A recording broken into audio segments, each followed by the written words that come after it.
Every Friday, at the same quiet hour, a woman in a dark veil walked the narrow lane toward a small tea shop at the edge of a market town called Alderbrook. She never hurried. She never varied her pace, whatever the weather, whatever the season, moving past the cobbler's stall and the baker's window with the same slow, deliberate steps, as though the walk itself were part of some private ritual only she understood. And every Friday, without fail, for more years than anyone in Alderbrook could quite recall, she stepped through the shop's door, the small brass bell above it giving its familiar chime, softer somehow for her than for anyone else who passed beneath it. She always chose the same seat, the one by the window, furthest from the door, with the clearest view out onto the lane and the old stone wall beyond it. She always ordered the same blend of tea, one that existed on no chalkboard and no shelf, a blend known only to the woman who kept the shop, prepared fresh each week in quiet anticipation of her arrival. And she always paid with the same coin, small and worn thin at its edges, wrapped with care in a square of paper gone soft from years of folding. A coin she drew from some hidden pocket within her cloak and never once let the shopkeeper keep the paper that held it. Her name, when she gave it on that very first visit, had been spoken so quietly that Margaret Bellweather, the woman who ran the shop, would spend years afterward wondering if she had heard it correctly at all. Rosalind Carrow. After that first afternoon, she rarely spoke beyond the smallest necessities. A good afternoon, a quiet thank you, sometimes nothing more than a small nod as she lowered herself into her chosen seat and turned her gaze toward the window, toward the lane, toward the moss-softened stone wall that seemed to hold her attention so completely that Margaret sometimes wondered whether the tea was truly why she came at all. Alderbrook was a small town, the kind where everyone seemed to know a little about everyone else, where the loss of a chicken or the breaking of a cartwheel could travel from one end of the market square to the other before the morning was half over. And yet Rosalind Carrow remained, in her own quiet way, a genuine mystery, one that unsettled the more talkative townsfolk precisely because it offered them nothing at all to talk about. No one could say for certain where she lived. No one could say what occupied the rest of her days. No one, in all those years, had ever seen her hurry or laugh or linger anywhere but that one particular seat, at that one particular hour, staring out at that one particular stretch of stone. It would have been easy enough for Margaret to simply serve the tea and let the matter rest there, as any sensible shopkeeper might. But there was something about the quality of Rosalind's silence, something careful and deliberate, like a person carrying a full cup across an uneven floor, that Margaret found she could not entirely let go of, not even after years of asking no questions at all. She began, slowly, without ever meaning to pry, to notice small things. The way Rosalind's eyes drifted, again and again, toward that same stretch of wall beyond the glass. The way her hands would sometimes still completely around her cup, as though caught by some thought too large to hold. The way she arrived and left at precisely the same hour every single week, as though the visit itself were bound by rules only she could see. It would take Margaret a very long time to understand why. But she would, in the end. And what she came to understand would change not only how she saw the quiet woman by the window, but how she came to understand grief itself and kindness, and the strange, patient ways two people can come to matter to one another without ever needing to say very much at all. Margaret had run the tea shop since her husband Walter first opened its doors many years before, back when Alderbrook was smaller still, and the road outside had been packed dirt rather than smooth cobblestone. Back when a person could stand at one end of the town and see clear to the other, the rooftops low and close together, the church spire the only thing rising above them all.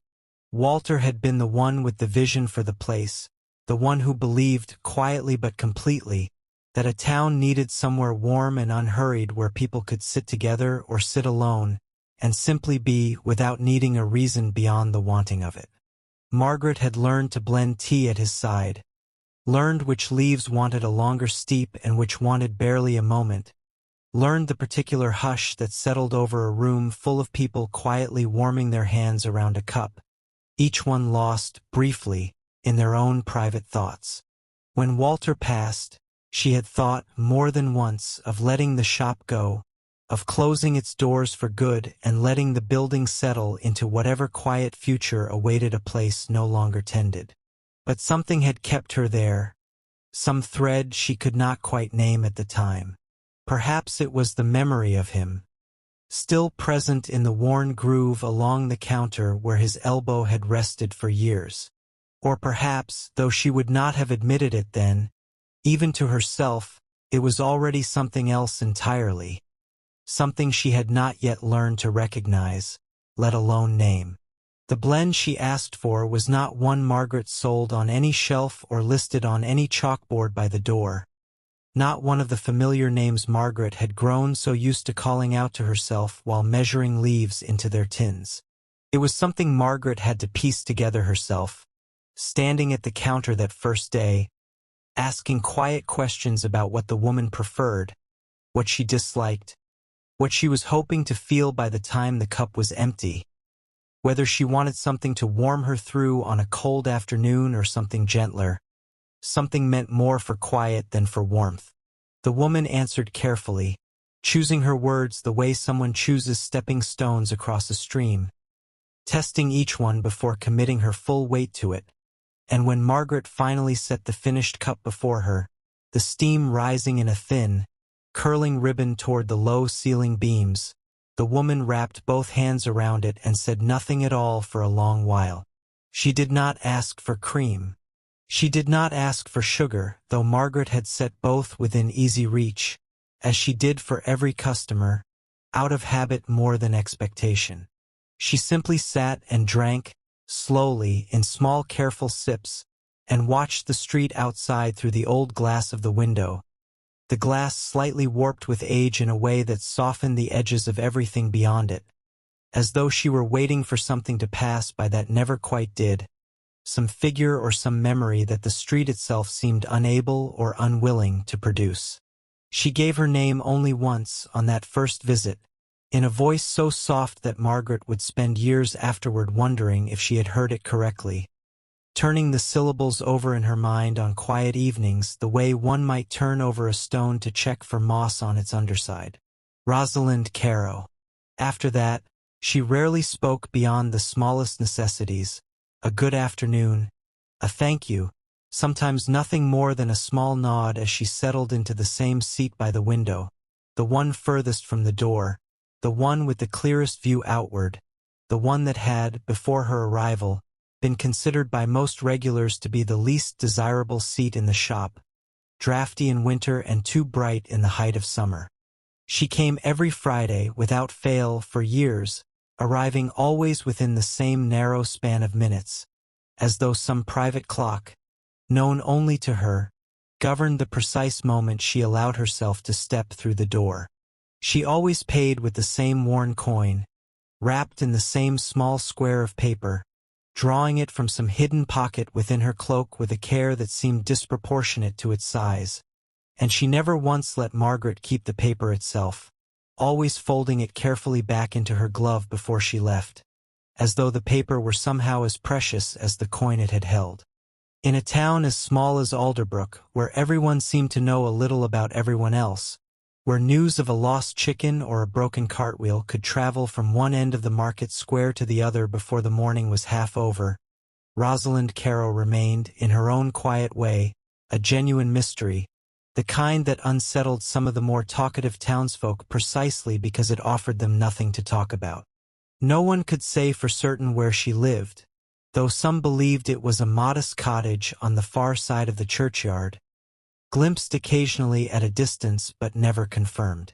No one could say what occupied her days, though a few claimed to have seen her walking alone along the lane that ran past the old stone wall,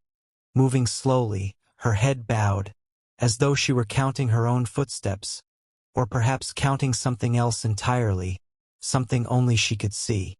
and no one, not even Margaret, who came to know her rhythms better than any other soul in town, who could have told you, without needing to check, precisely how many minutes past the hour Rosalind typically arrived, could say with any certainty why she came to the tea shop every single Friday, sat in that same seat and stared out that same window, when there were other tea shops in Alderbrook, some closer to wherever it was she lived, some with softer chairs or a warmer hearth or a view less plain than the stretch of lane and stone wall that Rosalind seemed so fixed upon. It would have been easy enough for Margaret to simply serve the tea and let the matter rest there, to treat Rosalind exactly as she treated any other paying customer, taking the coin, pouring the cup, offering perhaps a pleasant remark about the weather before returning to her other tasks. Many shopkeepers might have done exactly that, content to let a quiet customer remain quiet, grateful even for one table that required no particular effort or conversation. But there was something about the particular quality of Rosalind's silence that Margaret found herself unable to let go of entirely, something that pulled at her attention in a way she could not fully explain, even to herself, even in the privacy of her own thoughts at the end of a long day. It was not the silence of someone who simply disliked conversation, the kind of brusque quiet some customers wore like armor, daring anyone to try and draw them out. It was the silence of someone holding something extremely carefully, the way you might carry a full cup across an uneven floor, every step measured, every movement deliberate, afraid that any sudden shift might cause it to spill. Margaret recognized that kind of carefulness. She had carried her own version of it, once in the months after Walter died, when even simple questions from well-meaning neighbors, asked with genuine kindness, had felt like more weight than she could bear to answer, when the effort of assembling a polite response to "How are you keeping?" dear had sometimes felt entirely beyond her. Before we wander a little further into tonight's story, a quiet note for those who find comfort here. If you enjoy these gentle journeys through forgotten places, cozy mysteries, and peaceful evenings from another time, you may wish to subscribe to the Murmured Garden. New bedtime stories are shared regularly to accompany quiet nights and restful sleep. And now, with the fire glowing softly and the evening settling around us, let us return to Margaret's tea shop and the curious visitor who arrived every Friday without fail. So Margaret began, slowly and never intrusively, never with the sense that she was prying where she had no right to pry, to notice things. Small things, the kind of things one only notices after months or years of quiet observation. She noticed that Rosalind's eyes, when they were not fixed on the street outside, would sometimes drift toward the churchyard wall that bordered the far end of the lane, visible just at the edge of the window's view, a plain stretch of moss-softened stone that seemed, on the surface, to hold nothing worth such sustained attention.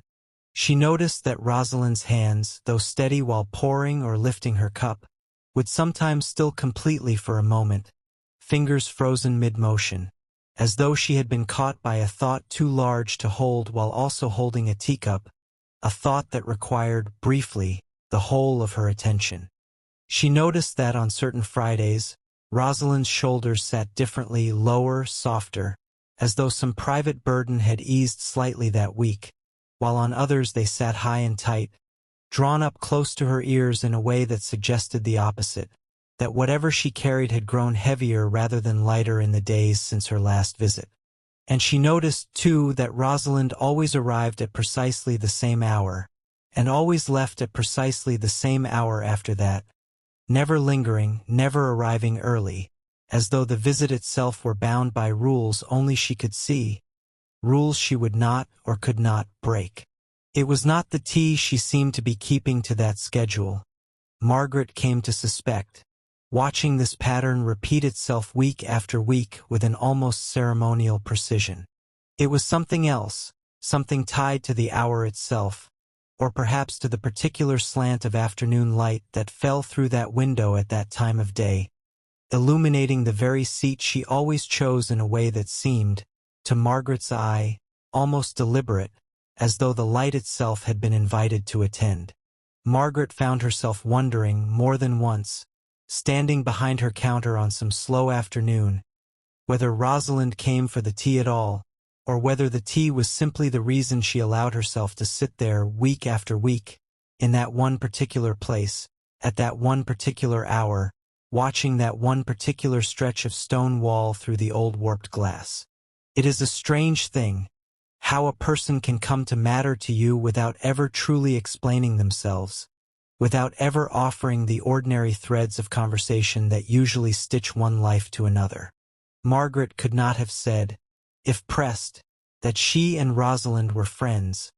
not in the way friendship is usually understood,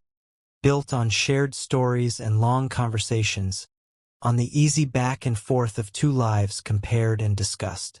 And yet there was an understanding between them, wordless and steady, the kind that sometimes grows between two people who have learned, each in their own way, how to sit quietly with sorrow rather than rushing to explain it away, how to simply occupy the same space without demanding anything further of one another. Margaret never asked Rosalind directly why she came. She sensed, somehow, without being able to articulate precisely how she knew it, that the asking itself might break whatever fragile arrangement had settled between them, might close a door that had only ever been left open a careful, narrow crack. And so she simply kept the blend ready each Friday, kept the seat by the window clear, discouraging other customers from settling there with small, practiced excuses, and let Rosalind have whatever it was she had come there to find, whatever quiet comfort or private reckoning the window seat seemed to offer her, week after week, year after year.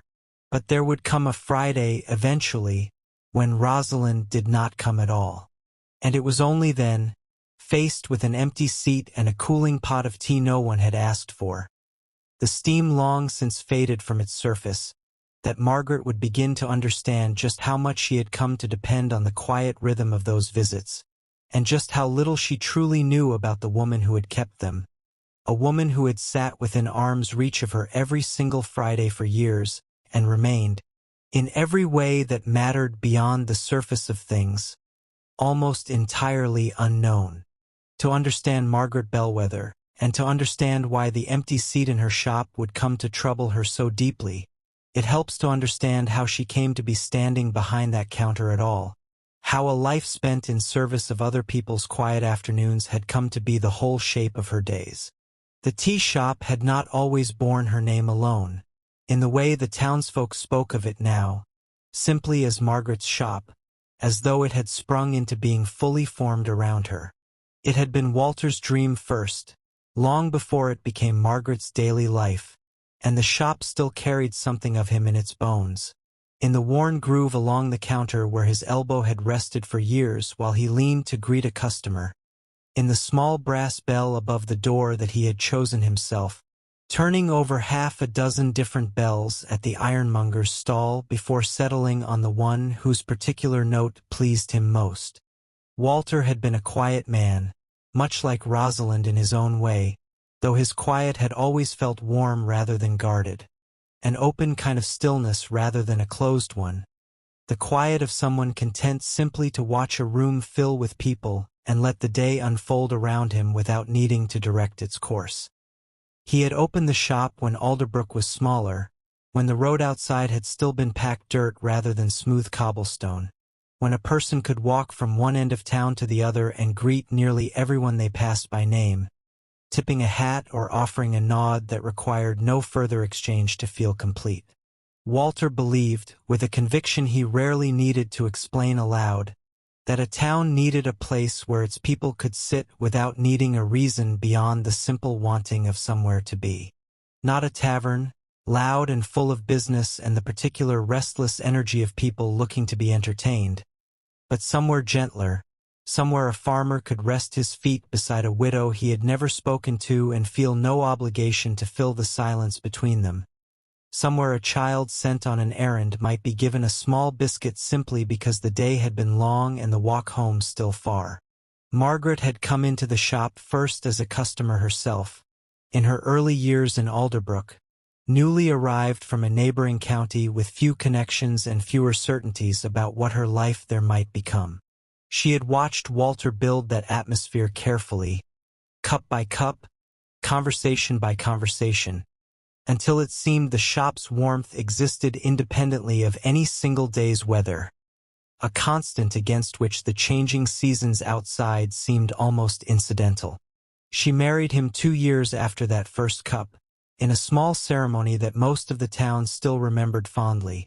and learned, in the years that followed, everything he knew about tea, though it took her far longer than she liked to admit to trust her own hands over his in the blending, to believe that her own judgment about a leaf's readiness could be trusted as fully as his had always seemed to be. He taught her which leaves wanted a long, patient steep, unhurried, allowed to unfurl fully before being disturbed, and which would turn bitter and sharp if left even a moment too long, punishing impatience with a cup no one would want to finish. He taught her that the water mattered as much as the leaves themselves, that it should never be permitted to reach a full rolling boil for the more delicate blends, that a shop's whole character could be undone by water rushed to the wrong temperature, by a kettle left too long over too eager a flame. He taught her, too, though this was never spoken aloud between them, understood instead through years of quiet observation, that the shop's true purpose was never really the tea at all. The tea was simply the reason people allowed themselves to stay, the small, respectable excuse that let a lonely afternoon become a shared one. When Walter passed quietly, in the depths of a winter that Margaret still found difficult to speak of even years later, the cold settling into the shop's walls in a way that felt, that year, like more than ordinary weather, she had stood in the empty shop for 3 full days without opening the door, uncertain whether she had the strength to continue something that had always, in her own mind, belonged more to him than to her. The chairs had sat untouched. The hearth had gone cold. The small brass bell above the door had hung silent, waiting. It was her niece Lucy who finally convinced her otherwise, arriving on the 4th morning with a determination that brooked no argument, simply setting to work sweeping the floor and dusting the shelves as though the matter of whether the shop would reopen had already been decided. Lucy had come to Alderbrook that same winter, orphaned young and in need of somewhere steady to land after her own parents had been lost to a fever that swept through their village the previous autumn, and something in the girl's quiet determination, her willingness to simply begin the work without waiting to be asked, without requiring Margaret to summon whatever strength it might take to give the instruction herself, had reminded Margaret so strongly of Walter that she found she could not, after all, bring herself to let the shop go dark, could not let this last piece of him fade into memory alongside everything else she had already lost that year. Lucy was 17 when she arrived, all sharp edges and quick opinions, the kind of young woman who asked questions before she had fully decided whether she wanted the answers, who spoke her mind readily and then occasionally looked faintly surprised by her own boldness afterward. She took to the shop with an energy that Margaret, in her grief, had not had in her for years, rearranging shelves that had not been rearranged in a decade, suggesting new blends with a boldness that made the older regular customers raise their eyebrows before, more often than not, admitting the girl had a point, that the new arrangement did in fact make more sense, that the new blend did in fact taste better than the old. Margaret found herself grateful for Lucy's presence in ways she rarely said aloud, grateful for the noise of her, the movement, the way she filled the shop's quieter corners with something that felt, if not quite like joy, then at least like forward motion, like a life continuing to move rather than settling permanently into the stillness of loss. It was Lucy who first noticed Rosalind, in truth, before Margaret herself had fully registered the pattern of her visits, before the woman's Friday appearances had become, in Margaret's mind, something worth remarking on at all. Lucy had a habit of watching customers the way some people watch weather, cataloging small shifts, drawing conclusions from the particular way someone held their cup or angled their chair, and she remarked to Margaret one evening, only a few months after Rosalind's visits had begun, that the veiled woman by the window never seemed to actually look at her tea while she drank it. "She looks past it," Lucy said, wiping down a table with more attention to the observation than the task, "out toward the wall, like she's waiting on someone who isn't coming." Margaret had brushed the observation aside at the time, telling Lucy that people had all manner of private habits, that it was not their place to wonder too closely about a paying customer's thoughts, that a shopkeeper's business was tea, not the inner lives of those who drank it. But she had noticed, in the weeks that followed, quietly and against her own stated position, that she could no longer quite unsee what Lucy had pointed out. The shop itself, in those years, had settled into a rhythm as steady and familiar as breathing, each day following the shape of the one before it with only small variations. Mornings began with the low crackle of the hearth being coaxed back to life, kindling caught and fed until the flames steadied into something that would last the day, the particular smell of dried leaves being measured out into their tins, dust motes rising and catching the early light, the soft thud of the front door being unlatched to let in whatever weather the day had brought, rain or frost or the rare bright warmth of a clear morning. Regulars arrived in a predictable order, the same faces at the same hours, greeted by name, served without needing to ask what they wanted.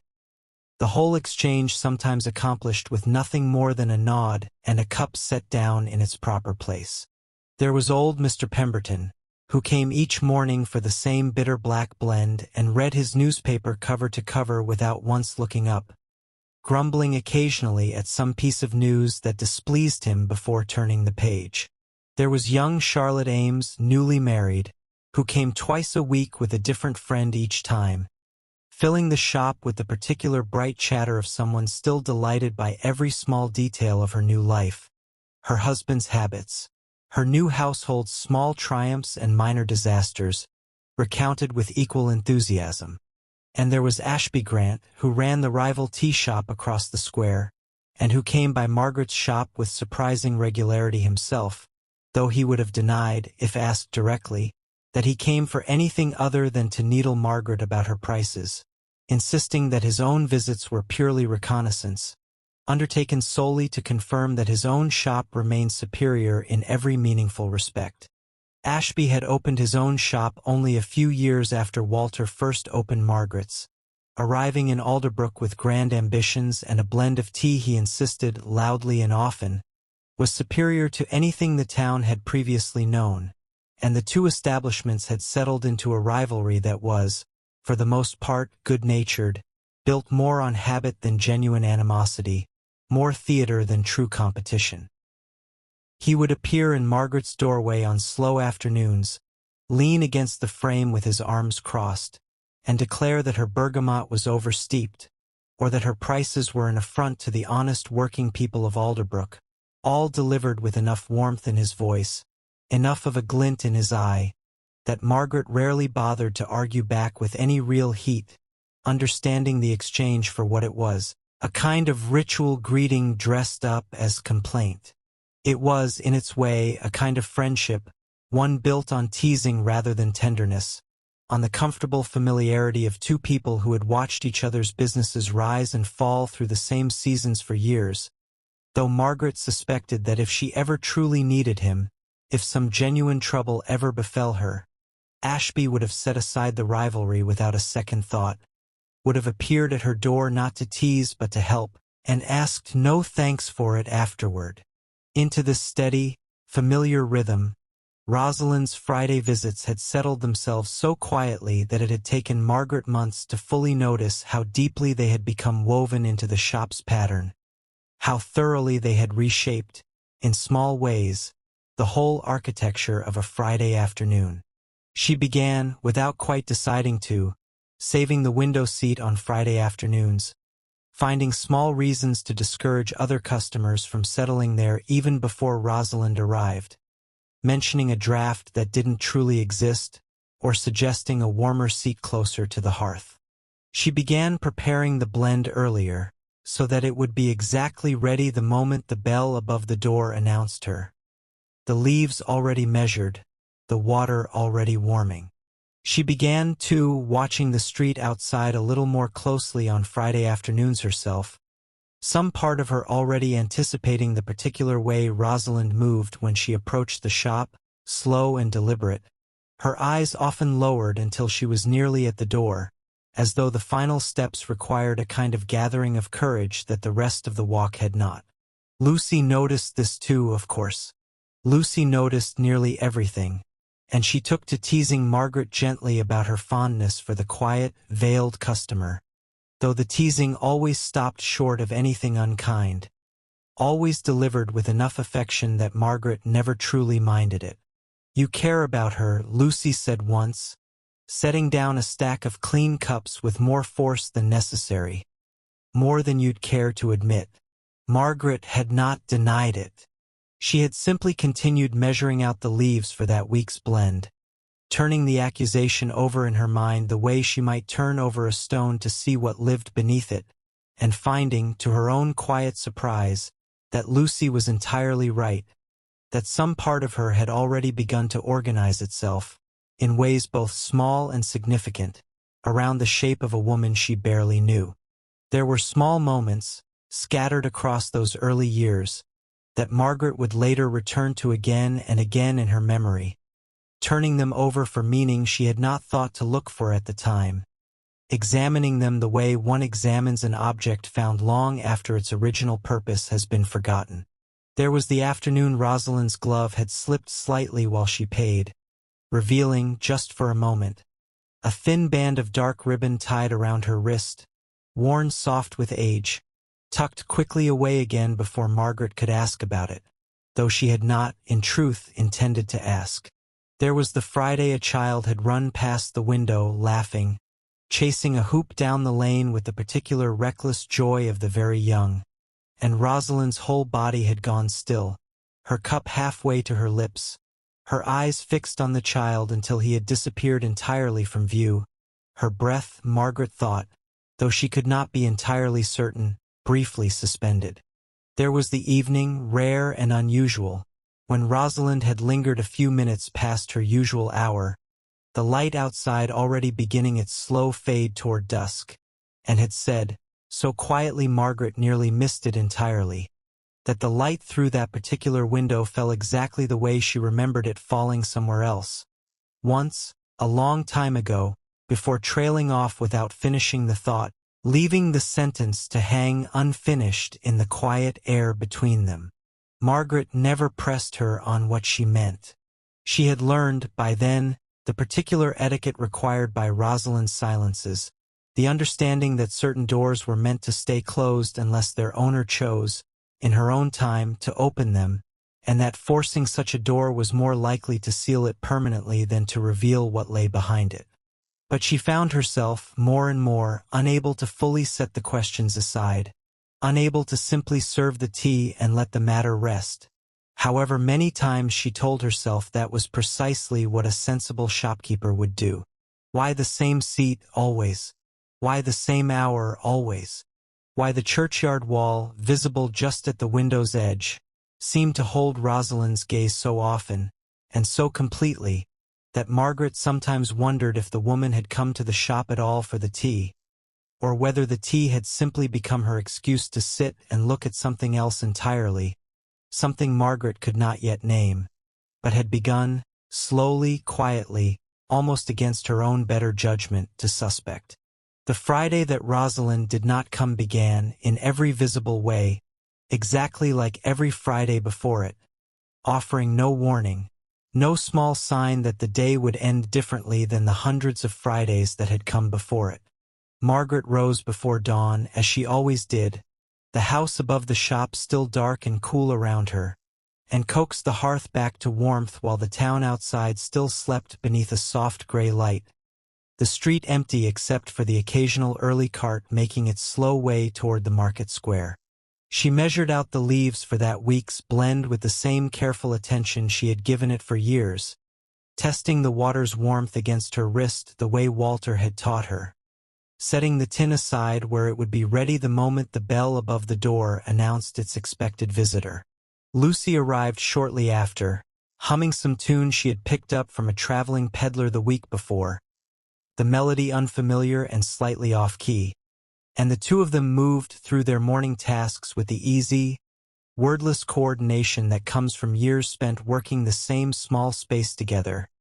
each knowing without asking which shelves needed restocking, which cups needed washing, which corner of the floor had gathered the most dust since the previous evening's sweeping. The regulars came and went in their usual order, the shop filling and emptying in its familiar rhythm. Old Mr. Pemberton settled into his corner with his newspaper and his bitter black tea, grumbling, as he always did, about the state of the roads, muttering something about the council's incompetence before falling silent behind his pages. Charlotte Ames swept in with a friend Margaret did not recognize, both of them laughing about something that had happened at the market that morning, some minor mishap involving a runaway cart of turnips, filling the shop briefly with a bright, easy noise before moving on, their laughter trailing behind them out the door. Ashby Grant appeared in the doorway around midday, leaned against the frame in his usual manner, arms crossed, and informed Margaret that he had heard, from a source he refused to name, that her prices had become a subject of genuine local scandal, that honest folk were apparently gathering in secret to discuss the outrage of her tea costing a farthing more than his own. Margaret told him, as she always did, that he was welcome to keep his opinions across the square where they belonged, and he left grinning, apparently satisfied with having delivered his weekly provocation, tipping an imaginary hat to her as he went. By the time the afternoon light began its slow slant through the window, falling in that particular golden angle that seemed to belong specifically to Friday afternoons, the shop had settled into the particular hush that always preceded Rosalind's arrival, a quiet that Margaret had come to recognize as distinctly different from the ordinary lulls of a slow afternoon, a kind of anticipatory stillness that seemed to gather in the corners of the room. She found herself glancing toward the door more frequently as the hour approached, a habit so worn into her by now that she barely noticed herself doing it, her eyes drifting to the entrance between one task and the next without any conscious decision to look. The window seat sat empty, as it always did on Friday afternoons, saved without a word needing to be exchanged between Margaret and Lucy, both of them understanding without discussion that it was not to be offered to anyone else, that a young couple who wandered in looking for a seat by the light would be steered gently toward the table near the hearth instead. The hour came. The bell above the door did not ring. Margaret told herself, in those first minutes, that there was nothing unusual in it, that she was simply noticing the silence because she had grown accustomed to expecting its interruption. People were delayed by all manner of ordinary things. A cart could lose a wheel on the uneven road out past the mill. A conversation with a neighbor could run longer than intended, one remark leading unexpectedly to another until an hour had slipped by unnoticed. The weather, though mild that day, could still have kept someone indoors who preferred not to risk the damp, a head cold perhaps, or simple tiredness after a poor night's sleep. She continued about her tasks, wiping down the counter that did not need wiping, refolding cloths that were already neatly folded, allowing herself only the occasional glance toward the window seat, still empty, the afternoon light falling across it exactly as it always did, illuminating nothing but the grain of the old wood and the faint dust motes drifting through the still air, indifferent to whether anyone occupied the space beneath them. An hour passed. The tea Margaret had prepared, exactly as she always did, in exactly the blend Rosalind favored, began to lose its warmth in the pot, the steam that had once curled so readily from its spout now entirely gone, and Margaret found herself unable to bring herself to pour it out, as though doing so would be some final admission that the visit was not simply delayed but entirely absent, a small surrender she was not yet ready to make. Lucy noticed, of course. Lucy noticed nearly everything, and she watched Margaret's increasingly frequent glances toward the door with an expression that was not quite concern. Not yet, but something adjacent to it, something quietly attentive. the way one watches a pot that has not yet begun to boil but seems, somehow, close to it. "She's just late," Lucy offered eventually, not quite believing it herself, judging by the careful, testing way she said it, watching Margaret's face for a reaction rather than looking away as she usually did when offering an idle comment. Margaret nodded, agreeing without truly agreeing, and continued her small, unnecessary tasks around the shop, the counter now wiped clean for the third time. The cloths refolded into corners so precise they might have been measured with a ruler. Her hands finding busywork where none was truly needed, simply to have something to occupy them. By the time the last of the afternoon light had begun to fade into the softer gold of early evening, the shadows lengthening across the floor, and the hour for the shop's closing had nearly arrived, Margaret finally allowed herself to accept what she had been avoiding since the empty hour first passed. Rosalind was not coming. Not that day, at least, and Margaret found herself standing very still behind the counter, the cooling pot of unwanted tea beside her, trying to understand why the fact of an empty chair should sit so heavily in her chest. A weight she had not expected and did not entirely welcome, when she had known this woman, in truth, for years without ever once learning where she lived, or what occupied her days, or whether she had any family at all who might notice and worry should something have happened to her. Lucy finished the closing tasks alone that evening, sensing, perhaps, that Margaret needed the quiet company of her own thoughts more than she needed help stacking chairs or sweeping the floor, moving through the familiar routine with unusual quiet herself, as though the mood in the shop had settled over her too. When the last customer had gone and the door had been latched for the night, the bolt sliding into place with its familiar small click, Lucy finally spoke, her voice gentler than her usual teasing tone,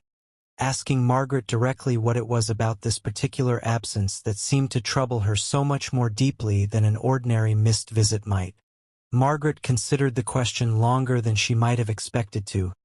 turning it over the way she turned over the worn coin Rosalind always paid with, searching for an answer that felt honest rather than simply convenient, wanting to give Lucy something truer than a shrug. She told Lucy, finally, that it was not the absence itself that troubled her, not exactly. It was the fact that she realized, standing there in the emptying shop, the last of the day's light fading from the windows, that she knew almost nothing true about the woman who had occupied that window seat every single Friday for years. She did not know where Rosalind lived, precisely, only vague notions and second-hand guesses. She did not know if she had family who might check on her, should she have fallen ill or met with some misfortune, some accident on a lonely lane. She did not know, in truth, whether anyone at all in Alderbrook, aside from Margaret herself, would notice if Rosalind simply stopped appearing altogether, whether her absence would register with anyone else in the whole of the town. Lucy listened to this without interrupting, wiping her hands slowly on her apron as she took in what Margaret was saying, and when Margaret finished, she asked gently why Margaret had never simply asked Rosalind these things directly. In all the years she had known her, why the questions had been allowed to accumulate unspoken for so long. It was a fair question, and Margaret did not have a comfortable answer for it. She told Lucy, eventually, that there had always seemed to be an understanding between herself and Rosalind, unspoken but clearly felt, that certain questions were not meant to be asked, that some silences, once entered into, created their own particular rules that both parties simply agreed, without ever discussing it, to honor. That the silence Rosalind carried into the shop each week was not an invitation to be pried open, but something to be respected, the way one respects a locked door in another person's house, understanding that it is not one's place to ask what lies behind it, however curious one might privately be. But now, faced with an empty seat and a week's worth of unanswered questions stretching ahead of her, Margaret found herself wondering whether that respect had, in fact, been a kind of failure, whether her carefulness not to intrude had left Rosalind entirely alone, known by no one, watched over by no one, her only regular human contact each week reduced to the brief, wordless exchange of a coin for a cup of tea. It was not a comfortable thought, and it followed Margaret up the narrow stairs to her small rooms above the shop, settling over her like the cold that had crept in through the old window frames, and sat with her through a restless night in which sleep came only in short, uneasy stretches, her mind circling the same unanswered questions again and again without arriving anywhere new. The following Friday brought no relief. Margaret prepared the blend again, out of habit more than genuine expectation, going through the familiar motions with a kind of hollow persistence, and watched the window seat sit empty through the entire afternoon, the light falling across it in the same unbothered pattern it always did, indifferent to whether anyone occupied the space beneath it, indifferent, it seemed, to Margaret's growing unease. Lucy watched Margaret watching the door and said nothing this time, understanding perhaps that there was little comfort to offer beyond simple presence, beyond simply staying near rather than retreating to some other task. Ashby Grant, appearing in his usual doorway lean that afternoon, noticed the particular quality of Margaret's distraction, the way her attention seemed to drift even mid-conversation, and asked, with more gentleness than his usual teasing tone allowed, whether something had happened. Margaret told him only that a regular customer had stopped coming, and that she was concerned, offering no further detail than that. Ashby, to her mild surprise, did not press further or turn the moment into an opportunity for teasing, setting aside, for once,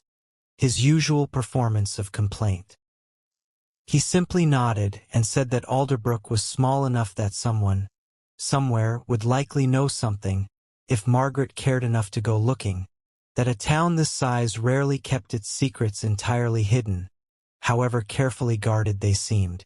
It was a small comment, offered almost in passing, delivered with none of his usual theatrical flair, but it settled into Margaret's mind and stayed there through the remainder of the day, through the closing of the shop, through another restless night spent turning the worn coin over in her fingers, still wrapped in its careful square of paper, the last physical trace she had of a woman who had otherwise left almost no mark at all, no address, no family name beyond the one she had offered only. Once, no thread that Margaret could see leading anywhere at all. By the third Friday of Rosalind's absence, Margaret had stopped preparing the blend in advance, unable any longer to justify the small ritual to herself. It felt, somehow, like tempting a disappointment she no longer had the strength to absorb quietly, like setting a place at a table for a guest she had begun to fear would never arrive. But she found herself, that afternoon, unable to settle into any of her usual tasks, drifting instead toward the window seat itself, running her fingers along the worn wood of its arm, feeling the particular smoothness that years of quiet use had left behind, trying to understand what it was Rosalind had seen, week after week, staring out through that particular pane of glass toward the churchyard wall beyond. The view was, in itself, unremarkable, offering nothing that seemed to warrant such sustained and careful attention. A stretch of lane, empty at this hour. The old stone wall, moss-softened with age, its stones settled unevenly after decades of weather. The tops of a few trees rising beyond it, their branches beginning to show the first tentative signs of the coming season's change. A few early leaves already turning at their edges. Nothing that explained, on its surface, why a woman would choose this seat, this window, this particular hour, week after week, for years. Lucy found her there, standing at the window, her hand still resting against the worn arm of the empty seat, and asked, quietly, what Margaret intended to do. It was a question Margaret had been circling for 3 weeks without quite landing on an answer, turning it over each night without arriving anywhere solid, and she found, standing there in the fading afternoon light, that she had finally arrived at one, the answer settling into place with a kind of quiet certainty that surprised her. She could not, she realized, simply continue waiting for a bell that showed no sign of ringing. She could not continue turning a worn coin over in her fingers as though it might, eventually, explain itself, as though enough patience alone could unlock whatever it held. If she wanted to understand what had happened to Rosalind Carrow, and whether the woman was safe or in need of help, or simply gone from Alderbrook entirely for reasons of her own, she would have to go looking herself, however uncertain she felt about where such looking might lead. She told Lucy this plainly, and Lucy, rather than expressing surprise, simply nodded, as though she had known for weeks this was where Margaret's quiet, troubled watching would eventually lead, as though the outcome had been obvious to her long before Margaret herself had arrived at it. She asked only where Margaret intended to begin, given that she did not know with any certainty where Rosalind lived, or who her people were, or even whether Carrow was a name that would mean anything to anyone else in town, or simply a name Rosalind had offered as easily as she might have offered any other, true or otherwise. Margaret did not have a full answer to that question yet, only a vague sense of where she might start, a loose thread she hoped might unravel into something more solid. But she knew, standing there with the last of the daylight fading from the empty window seat, the shop settling into its evening quiet around her, that she intended to find one, whatever it cost her in the asking, and whatever it might reveal about the quiet, careful woman who had sat in that seat every Friday for years, and said almost nothing at all, a woman who had become, without either of them quite intending it, someone Margaret found she could not simply let go. Margaret began her search the following morning, though she hardly knew where to begin, standing at the edge of the market square for a long while before she could bring herself to approach anyone at all, watching the ordinary business of Alderbrook unfold around her, the fishmonger calling out the morning's catch,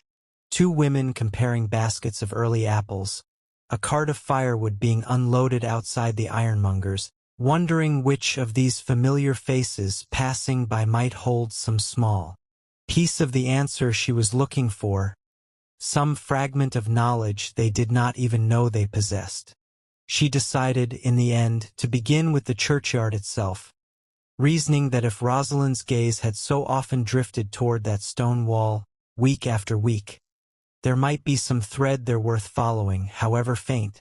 however unlikely it seemed that a stretch of moss-softened stone could hold any real answer. The churchyard keeper was an elderly man named Obadiah Fenn, who had tended the grounds for longer than most in Alderbrook could remember, long enough that some of the older gravestones he maintained bore names no living person could recall the faces of, and who greeted Margaret's questions with the particular caution of someone accustomed to being asked about matters he considered private, matters that belonged, in his mind, to the dead and their families alone, and not to the idle curiosity of the living. When Margaret described Rosalind, her veil, her quiet manner, her habit of walking slowly along the lane that bordered the wall, Fenn's expression shifted, just slightly, into something that suggested recognition. A brief flicker across his weathered features, though he did not immediately confirm it, his hands continuing their slow work with the rake even as his attention sharpened. He told Margaret only that many women walked that lane, that grief brought all manner of people to walk slowly past a churchyard wall, and that it was not his place to speak of any particular one of them, especially not to someone who could not even say with certainty where the woman lived, or what right she had to be asking after her at all. It was a discouraging beginning, and Margaret left the churchyard with little more than she had arrived with. Her questions met mostly with careful evasion,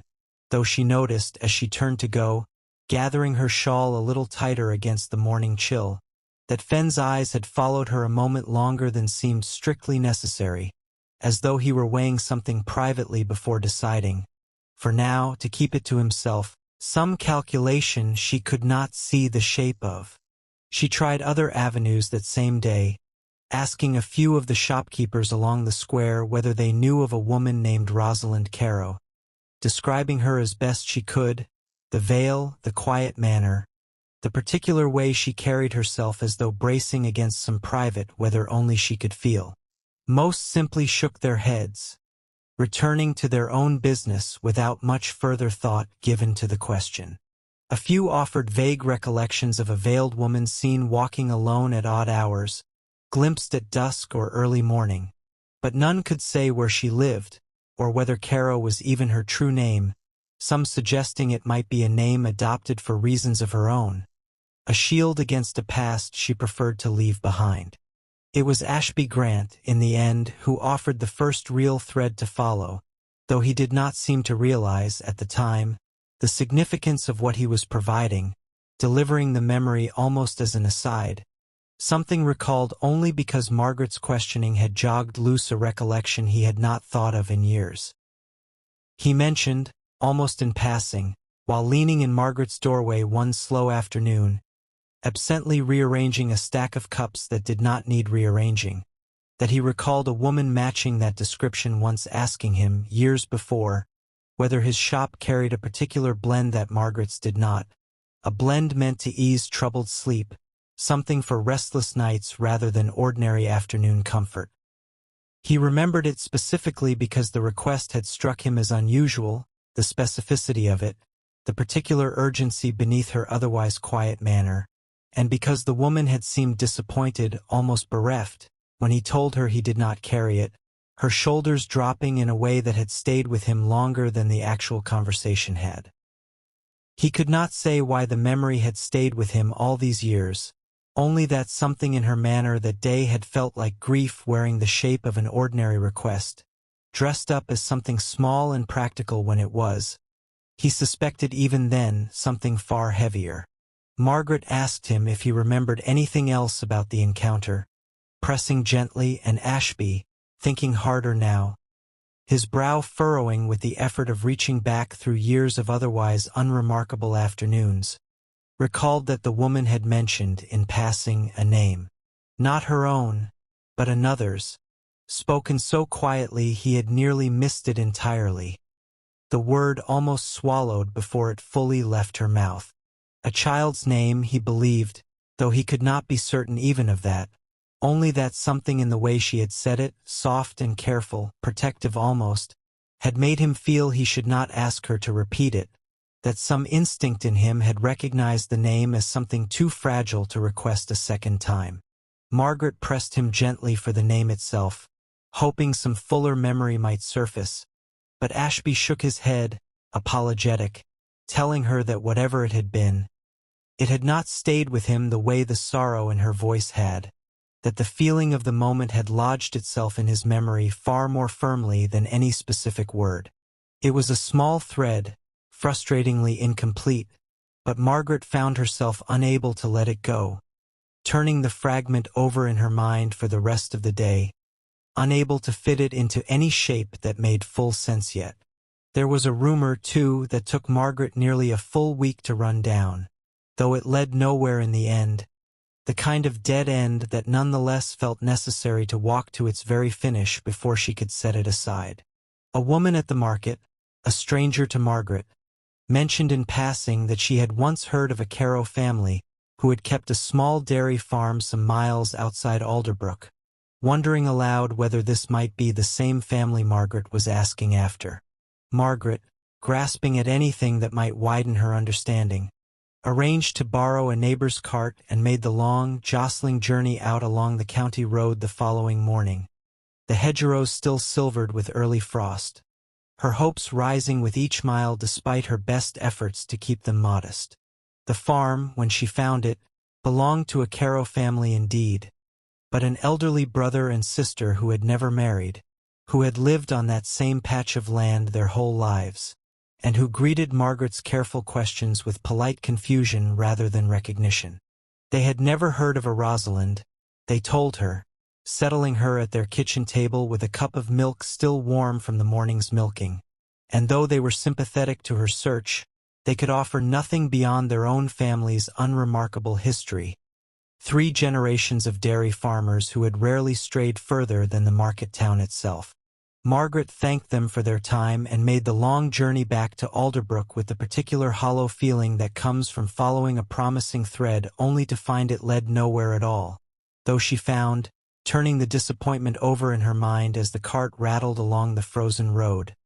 That even a dead end had its use, narrowing the shape of what remained possible, closing one more door so that the true answer, whenever she found it, might stand out more clearly against everything it was not. It was 2 days after this that Ashby Grant offered his own recollection, and though at the time it had seemed only a small piece among many small pieces, Margaret would later understand it to be the thread that mattered most, the one that would eventually lead her, by a winding path, to the parish records and the truth they held. A child's name, spoken quietly, tied somehow to a request for a blend meant to ease troubled sleep. She began, in the days that followed, to ask more carefully around Alderbrook, not for Rosalind directly now, sensing that the direct approach had already yielded what little it was going to yield, but for any memory of a family that might once have lived near the churchyard wall, any memory of a loss that might explain the particular quality of sorrow Rosalind carried so carefully into the shop each week, each question phrased carefully, gently, so as not to seem as though she were prying into matters better left undisturbed. Margaret tried one more avenue before turning to Mrs. Winslow, calling on the postmaster, a stooped, careful man named Mr. Aldridge, who had held his post long enough to have handled the correspondence of nearly every family in Alderbrook at one time or another. She asked him, as delicately as she knew how, whether any letters had ever passed through his office addressed to a Rosalind Carrow, or to a cottage near the churchyard lane. Aldridge considered the question for a long moment,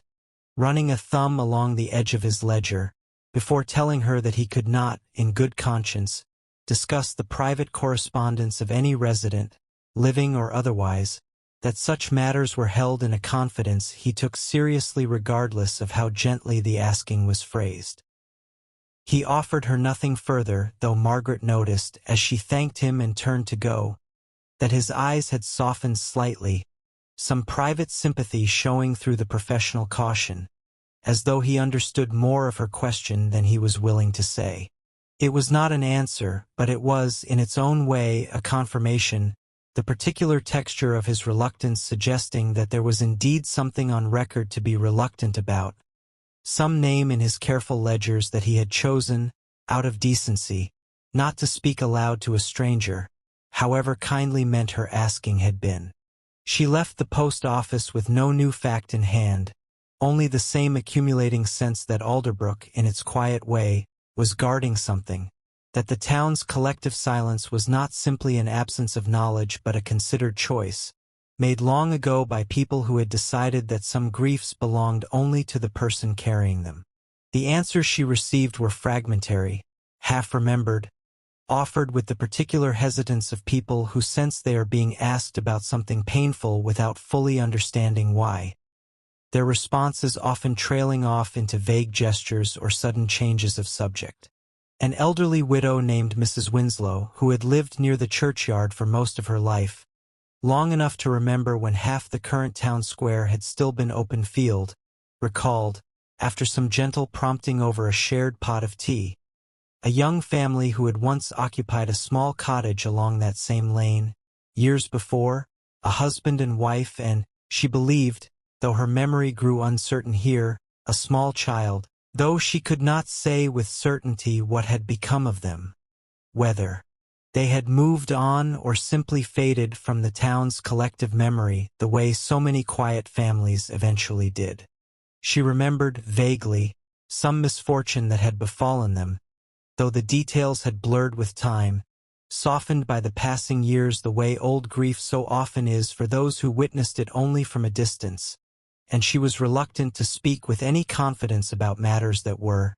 in her words, better left to rest quietly rather than being dug up again by curious strangers, however well-intentioned those strangers might be. Margaret did not press her further, sensing that whatever lay beneath Mrs. Winslow's careful vagueness was not hers to demand, that some griefs belonged to the people who carried them and not to anyone curious enough to go looking. There were other rumors, too, offered by various townsfolk with varying degrees of confidence. each one delivered with the particular authority of someone certain their version was the true one. One neighbor suggested that Rosalind had left Alderbrook entirely, perhaps to live with distant relatives in another county, citing some cousin of a cousin who claimed to have seen a veiled woman boarding a coach some months back. Another claimed, with more certainty than seemed warranted, that the woman had fallen seriously ill and was being cared for privately, away from public view, perhaps by a hired nurse from the next town over. A third suggested, with the particular relish some people bring to speculation, lowering her voice as though sharing something scandalous, that there had been some scandal in Rosalind's past that had driven her into her current quiet, veiled existence, though this rumor, when pressed for details, dissolved quickly into vague gestures and shrugs, no one quite able to say what the scandal had actually involved.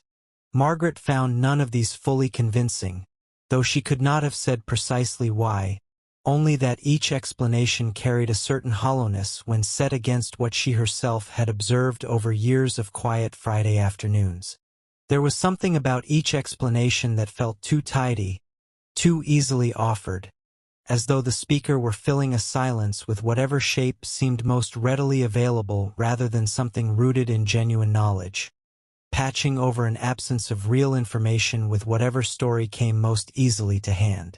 She continued asking, gently, patiently, through the following days, careful never to push harder than a person's willingness to answer aloud, and slowly, the fragments she gathered began to arrange themselves, however loosely, around a single recurring thread. A family once living near the churchyard wall. A misfortune, unspecified but clearly significant, spoken of only in careful half-sentences. A silence that had settled over the matter so completely that even long-time residents seemed reluctant to disturb it, as though some unspoken agreement had settled over the whole town regarding what was and was not to be discussed. It was Lucy, in the end, who suggested the approach that finally yielded something solid, offering the idea almost offhandedly one evening while the two of them closed up the shop together. She proposed that instead of asking the townsfolk directly, who seemed collectively inclined toward protective vagueness, treating the matter as something too delicate for plain speech, Margaret might instead examine the churchyard records themselves, reasoning that whatever had happened to the family Mrs. Winslow vaguely recalled would likely be recorded there, in the quiet, factual language that such records tended to keep, untouched by the softening or avoidance that memory and rumor so often applied to painful subjects, a plain accounting of names and dates that cared nothing for the town's collective reluctance to speak of old sorrows. Margaret returned to Obadiah Fen with this request, bracing herself for the same careful refusal she had met on her first visit, and though he remained initially reluctant, his expression closing slightly at the request, something in her manner this time, perhaps the evident care rather than mere curiosity behind her asking, the genuine worry that had settled into her face over the preceding weeks, seemed to soften his resistance. He agreed, eventually, after a long moment of consideration, to allow her to look through the older parish records, on the condition that she treat whatever she found there with appropriate discretion, that she understand the records held more than facts, that they held the shape of real grief belonging to real people who deserved to have it handled gently. Obadiah Fen, though he never said so directly to Margaret, had reasons of his own for the particular carefulness with which he guarded the churchyard's quieter histories, reasons that dated back further than most of Alderbrook's current residents could recall. He had buried his own wife in that same churchyard many years before, in a plot not far from where Eleanor now rested, and had spent the better part of 2 decades tending not only the town's dead in general but that one particular grave with a devotion the townsfolk had long since stopped remarking upon. So thoroughly had it become simply a part of who Obadiah was. He recognized, perhaps better than anyone else in Alderbrook, the particular quality of a grief that chose to express itself through ritual rather than words, through the tending of a small patch of earth rather than through conversation, and it was this recognition, more than any rule of discretion, that had made him so reluctant to speak of Rosalind to a stranger, however kindly that stranger's questions had been meant. He saw, in Margaret's asking, an echo of a question someone might once have asked about him, in the early years after his own wife's passing, when he had spent more hours than he could count sitting quietly beside her grave, saying nothing at all, simply present. It was only after Margaret returned to him with genuine evidence of her care, after the weeks had shown him that her worry ran deeper than curiosity, that he had finally allowed her into the parish records, and even then he had watched her closely as she searched, ready, he later admitted to her, to close the room to her entirely if her manner had shown even the smallest disrespect toward what she might find there. When Margaret finally understood the full shape of Rosalind's story, and when the flowers began appearing more regularly on Eleanor's small headstone, Obadiah found himself, quietly and without needing to explain why even to himself, tending that particular corner of the churchyard with a little more care than before, clearing away fallen leaves a little more promptly, keeping the grass trimmed a little more closely, a small, unspoken kindness extended to a grief he understood better than most. On the day Margaret and Rosalind first walked together to lay flowers at Eleanor's grave, Obadiah had been working at the far end of the churchyard, and had paused his raking to watch them from a respectful distance, understanding without needing to be told that this was a moment that required no company beyond the two women sharing it. He had nodded once, quietly, to himself, when he saw Margaret's hand rest gently on Rosalind's shoulder, a small gesture of solidarity that told him everything he needed to know about how far the two women had traveled together since that first difficult conversation in his record room. He never spoke of what he had witnessed that day, not to Margaret, not to anyone in the town, holding it instead with the same careful discretion he had always extended to every grief that passed through his quiet corner of Alderbrook, understanding that some moments were meant to be witnessed only, never discussed. In later years, when Margaret herself would sometimes walk to the churchyard alone, in the quiet months after Rosalind had grown old and had, in her own time, come to rest in that same corner of earth beside her daughter, Obadiah would often find some small task to occupy himself nearby, never intruding, simply present, the way he had learned, across a long lifetime of tending other people's grief, that presence itself could be its own quiet form of comfort, requiring no words at all to make itself felt. Margaret would think, on those solitary visits, of how strange and gentle a thing it was that a churchyard keeper's careful discretion, offered first as simple caution to a curious stranger, had become, over the years, its own quiet thread in the larger tapestry of care that had grown up around the small stone tea shop and its window seat, connecting people who might otherwise have remained, to one another, almost entirely unknown. Margaret spent an entire afternoon in the small, dim record room adjoining the church, the light filtering weakly through a single narrow window, turning through pages brittle with age, the old ink faded to a soft brown, searching for any entry that might connect to the fragments she had gathered, her eyes growing tired, her back aching from the hours bent over the old ledgers. It was nearing the end of that long afternoon, her eyes tired from the poor light and the cramped, careful handwriting of decades past, the small room growing dimmer as the afternoon wore on, when she finally found it. A single entry, dated some years before, recording the burial of a child, no more than 5 years old, in the churchyard plot nearest the stone wall bordering the lane. The child's surname was Carrow. Margaret sat with the record open before her for a long while, the dim room utterly silent around her, feeling the weight of what she had found settle slowly into place, like a key finally turning in a lock that had resisted for years, the small, plain words on the page carrying a weight entirely disproportionate to their brevity. She did not immediately understand the whole of it, not yet, the record offering only the barest facts, a name, a date, an age, but she understood enough. The window seat Rosalind always chose, the one furthest from the door, the one with the clearest view outward, looked directly out over that particular corner of the churchyard, over the stone wall, toward the plot where a child bearing Rosalind's name had been laid to rest years before. The tea, the silence, the particular quality of Rosalind's stillness each Friday, the way her eyes drifted so often toward that stretch of moss-softened stone, all of it began, in Margaret's mind, to arrange itself around this single quiet fact,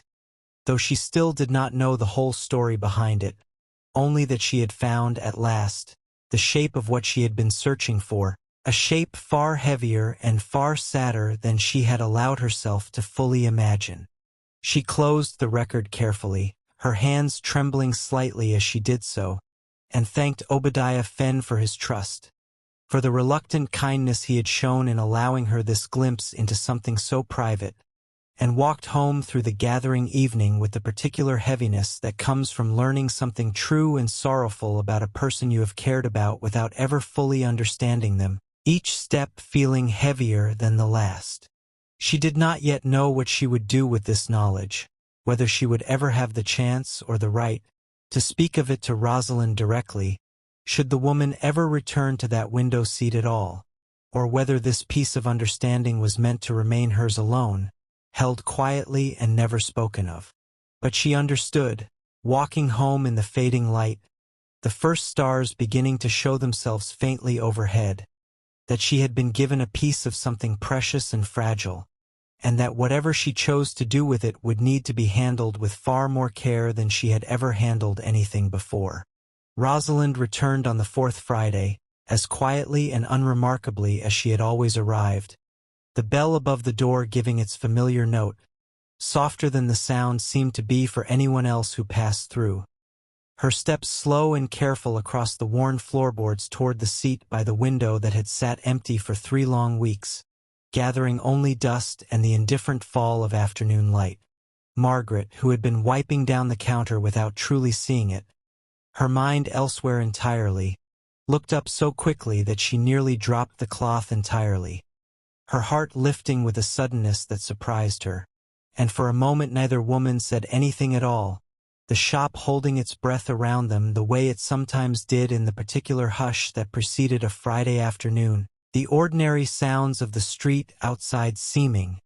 for that moment, to fade into some distant register. Margaret found, in that first moment, that all the questions she had gathered over the past 3 weeks, all the fragments and rumors and the single quiet record she had uncovered in the dim parish room, seemed to dissolve into something far simpler than she had expected, all her careful planning about how she might eventually raise the subject falling away entirely. She did not ask where Rosalind had been. She did not ask if she was well, though the woman looked thinner than Margaret remembered, her veil unable to fully hide the paleness beneath it, a certain fragility to the way she moved that had not been there before. She simply nodded, the way she always did, and moved to prepare the blend, her hands finding their familiar rhythm even as her mind turned over everything she now understood, and everything she still did not, the measuring and steeping proceeding almost of their own accord while her thoughts moved elsewhere entirely. Rosalind settled into her seat by the window, lowering herself into it with a care that suggested some lingering stiffness or discomfort, and for a while, the afternoon continued exactly as it always had, the tea poured, the coin exchanged, wrapped in its same careful square of paper, the silence between them settling into its familiar shape, the two of them occupying the same quiet space they always had. But something had shifted, however slightly, in the quality of that silence, a different texture to it that Margaret could feel without being able to name, and Margaret suspected, though she could not have said precisely how she knew it,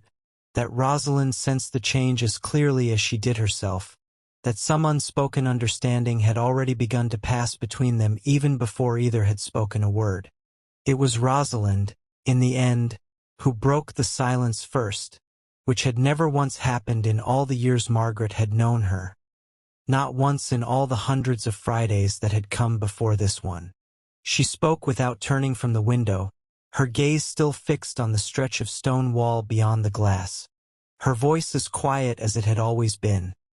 though there was something different in it now, something that sounded almost like relief at finally being permitted to set a burden down after carrying it alone for so long. She said that she supposed Margaret had gone looking for her during the weeks she had been away, phrasing it not as an accusation but almost as a quiet acknowledgement, and that she supposed, too, that Margaret had likely found at least some part of what there was to find, that Alderbrook rarely kept its old sorrows entirely hidden from someone determined enough to look. Margaret did not deny it, understanding that some honesty was owed here, that pretending otherwise would only insult whatever trust had brought Rosalind to speak at all.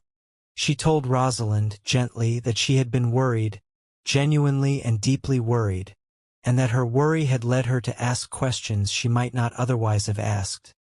Questions she recognized now might have felt, to Rosalind, like a trespass. She hoped Rosalind would not think less of her for it,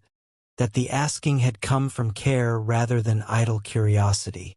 Rosalind was quiet for a long moment, her gaze still fixed on the window, on the stone wall beyond it, on whatever lay just past the edge of what Margaret herself could see from where she stood. Some private landscape only Rosalind's eyes seemed able to fully perceive. She told Margaret, finally, in a voice barely above a whisper, the words coming slowly, as though each one required a small act of courage to release, that her daughter's name had been Eleanor, and that she had been not quite 5 years old when a fever took her, swift and merciless, in the space of a single terrible week that Rosalind still, even now, found herself unable to fully describe in its entirety, the memory arriving only ever in fragments too sharp to hold for long. She told Margaret that she and her husband had lived, at the time, in the small cottage along the lane, close enough to the churchyard that she had chosen the burial plot herself, standing in that same churchyard on the worst day of her life and pointing to the spot nearest the wall, wanting her daughter to rest somewhere she could still, in some small way, watch over, somewhere that would remain visible, reachable, a place she could return to. Her husband, she said, had not been able to bear staying in Alderbrook after that. The town's every corner holding some fragment of memory, he could not endure encountering again and again. He had left within the year, moving to a distant county to take up work with relatives, asking Rosalind to come with him, promising that a fresh start might ease what neither of them could seem to carry while surrounded by every reminder of what they had lost, believing, perhaps sincerely, that distance might offer some relief that staying could not. Rosalind had tried, for a while, to imagine herself capable of that kind of leaving, had even packed a small trunk once, she admitted, before unpacking it again the same evening. But she found, in the end, that she could not bring herself to move any further from the small stretch of churchyard where her daughter lay,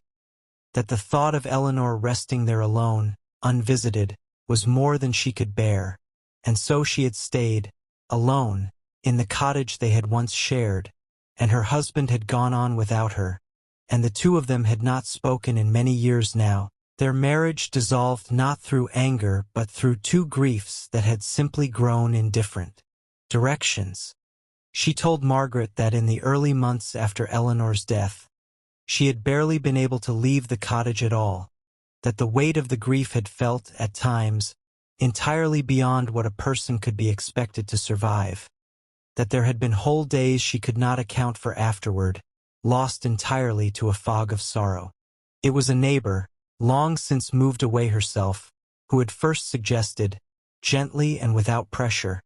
that Rosalind try to find some small routine to anchor her days, some single hour each week that might give her a reason to rise, to dress, to step outside into a world that had otherwise come to feel entirely unbearable, a world that continued on as though nothing at all had changed within it. She had chosen Fridays almost at random, she admitted, though she came to understand, later, looking back on the choice with a clarity she had not possessed at the time, that it was the day closest to the anniversary of Eleanor's passing, some part of her mind choosing the day before she had consciously decided to, some deeper instinct guiding her hand before her reasoning mind had caught up to it. She had chosen Margaret's shop because of the window, because she had noticed, walking past one Friday afternoon before she had ever stepped inside,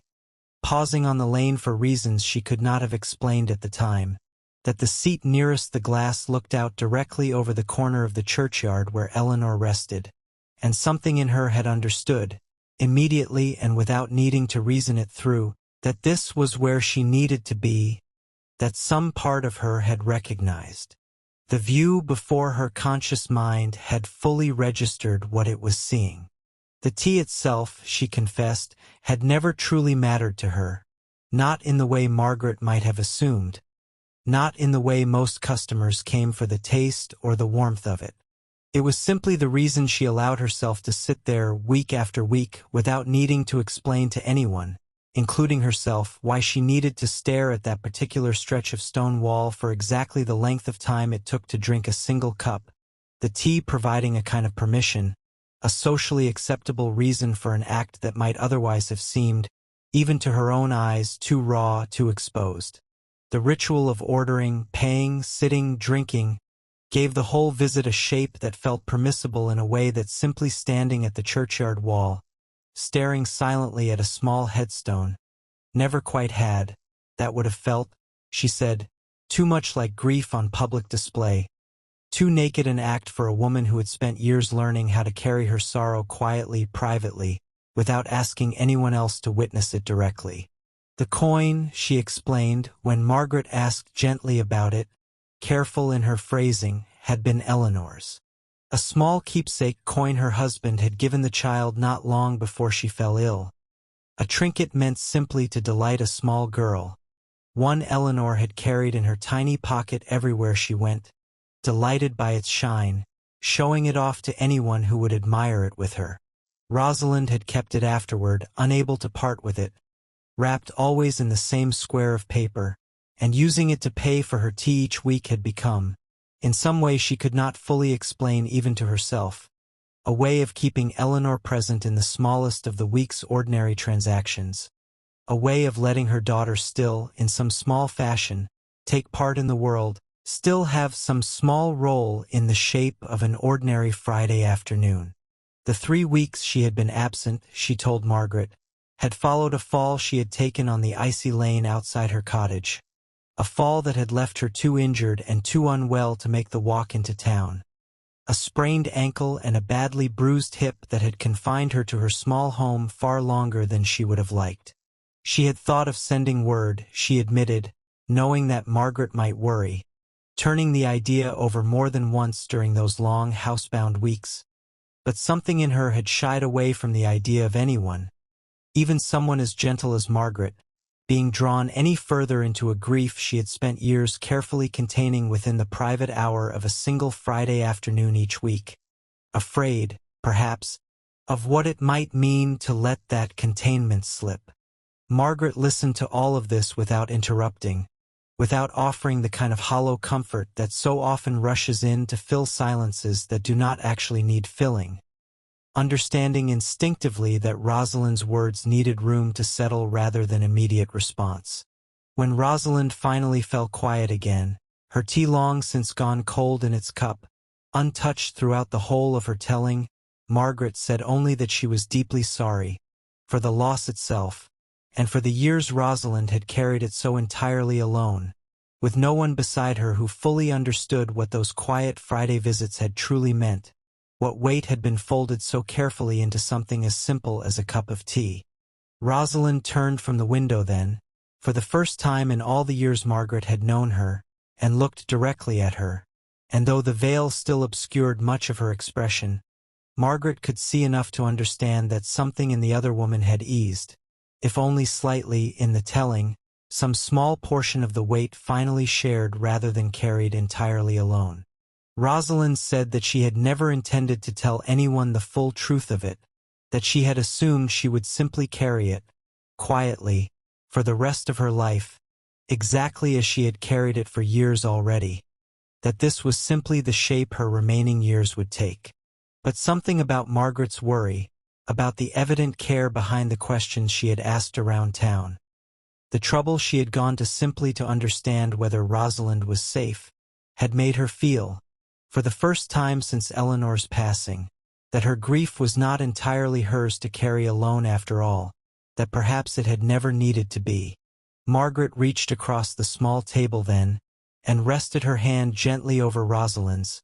the gesture simple and wordless, and neither woman said anything further for a long while, the shop settling into a silence that felt, this time, entirely different from the careful, guarded silence of all the Fridays that had come before it, a silence that held warmth rather than distance. It was Lucy, watching quietly from behind the counter, careful not to intrude on the moment, who would later tell Margaret that she had never seen two people say so much to one another without exchanging more than a handful of words.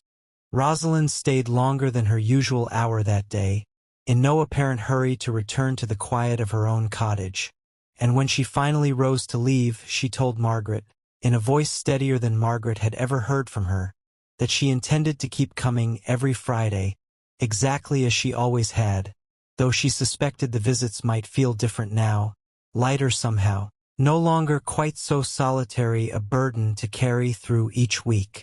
She asked, almost shyly, a hesitance in her voice that Margaret found herself charmed by, whether Margaret might consider joining her at the window seat occasionally, rather than simply serving the tea and returning to the counter. Margaret told her she would be honored to, meaning it entirely. The weeks that followed settled into a rhythm that was, in most outward respects, the same as it had always been, and yet felt, to Margaret, entirely transformed, the shop's familiar Friday pattern now carrying a warmth beneath its surface that had not been there before. Rosalind continued to arrive each Friday at her usual hour, still choosing the same seat by the window, still ordering the same careful blend, still paying with the same worn coin wrapped in its familiar square of paper, the outward habits of years remaining entirely unchanged even as their meaning had shifted so completely underneath. But now, more often than not, Margaret would settle into the chair across from her for a few quiet minutes before the shop's other demands called her away, wiping her hands on her apron and lowering herself into the seat that had once been reserved entirely for Rosalind alone, and the two of them would sit together in a silence that no longer needed explaining, watching the light move slowly across the churchyard wall, watching the seasons begin their gradual turn from the last warmth of autumn toward the first hush of winter, the days growing shorter, the evenings arriving earlier with each passing week. Lucy took to bringing a second cup for Margaret on Friday afternoons without being asked, setting it quietly at the window seat before returning to her own tasks, never remarking on the small ritual, simply folding it into the shop's routine as easily as she folded any other small task into her day. And in this small, unremarked gesture, the shop itself seemed to absorb the new shape of things, folding the changed rhythm into its daily life as easily as it had once folded in the original. Mystery of a veiled woman who said almost nothing at all. Old Mr. Pemberton continued to read his newspaper in his usual corner, apparently unaware that anything in the shop's quiet undercurrents had shifted, his grumbling about the roads unaltered by whatever tenderness had grown near the window. Charlotte Ames continued to sweep in with her bright chatter, filling the room briefly with the particular noise of a life still young and mostly untouched by grief, her visits a welcome counterpoint to the quieter currents elsewhere in the shop. Ashby Grant continued to lean in the doorway on slow afternoons, offering his usual teasing complaints about Margaret's prices, his performance of rivalry as reliable as ever, though Margaret noticed he had taken, without comment, to bringing an extra biscuit or two from his own shop on Fridays, setting them quietly on the counter before retreating back across the square, never remarking on the gesture, never drawing attention to it, simply leaving them there as though it were the most ordinary thing in the world, a small kindness offered without any expectation of acknowledgement. There was a particular Friday, not long after Rosalind's confession, when Margaret found herself telling Rosalind a small piece of her own grief in return, offering it not as comparison but as company, the way one traveler might mention a familiar landmark to another walking the same difficult road. She spoke of the 3 days she had stood in the shuttered shop after Walter's passing, unable to open the door, certain she had lost not only him but the whole shape of the life she had built beside him. She spoke of how strange it had felt in those early weeks to hear the shop bell ring for someone else's ordinary errand, as though the world expected her to simply continue, when some part of her had wanted, more than anything, for everything to stop entirely, if only for a little while longer. Rosalind listened to this with the same careful attention Margaret had always given her, and when Margaret finished, she said only that she was glad Margaret had found her way back to the shop, that Walter's shop had clearly known, in its own quiet way, how to wait for her. It was a small exchange, offered without fanfare, but it marked, for both of them,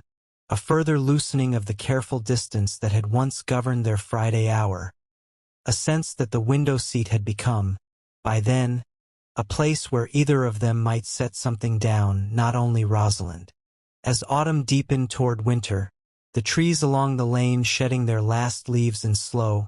drifting handfuls, Rosalind began, slowly and in her own time, to speak more freely during their shared quiet minutes at the window, the words coming easier with each passing week, as though some long-rusted mechanism within her had finally begun to loosen. She told Margaret small things about Eleanor, fragments offered gently, as though testing whether the telling still hurt as much as she had always assumed it would, and finding, each time, that the hurt had softened into something closer to tenderness than pain. She spoke of the particular way the child had laughed, sudden and unguarded, at almost anything that struck her as funny, a laugh that had filled their small cottage with a brightness Rosalind still sometimes thought she could hear, faintly, in quiet moments. She spoke of a small wooden horse Eleanor had carried everywhere, its paint long since worn away from years of small hands gripping it tightly, a toy Rosalind still kept, she admitted, tucked carefully away in a drawer she rarely opened. She spoke, once, of the last afternoon before the fever took hold, an afternoon spent picking late wildflowers along the very lane that ran past the churchyard wall, Eleanor's small hand tucked into her own, the two of them laughing over some small joke Rosalind could no longer quite remember the substance of, only the sound of it, neither of them knowing, of course, that it would be among the last such afternoons they would ever share, that the ordinary, unremarkable pleasure of that walk would come to hold, in retrospect, an almost unbearable significance. Margaret listened to each of these small offerings with the same careful attention she gave to blending a difficult tea, understanding instinctively that Rosalind was not looking for comfort exactly, not in the usual sense, not for reassurance or condolence, but simply for the chance, at last, to let Eleanor exist again in conversation, to let her name be spoken aloud by someone other than herself, to let the child's brief, bright life take up space in the world beyond the confines of Rosalind's own private memory, where it had been kept, alone and unshared, for far too long. It was, Margaret came to understand, its own quiet form of healing, not the loud, dramatic kind sometimes imagined in stories, the sudden breakthrough or the tearful confession that resolves everything at once, but something slower and gentler, built cup by cup, Friday by Friday, small offered memory by small offered memory, each one adding, however slightly, to a foundation that seemed to grow sturdier with each passing week. The town itself, in its own way, began to notice the change, though few understood its full origin, sensing only that something had shifted without being able to name precisely what. Mrs. Winslow, encountering Margaret in the market square one crisp morning, the air sharp with the first real bite of the coming winter, remarked that the veiled woman from the tea shop seemed to walk a little straighter these days, her steps a little less burdened than they had once appeared. A small observation offered almost in passing, but one that Margaret carried with her for the rest of the day,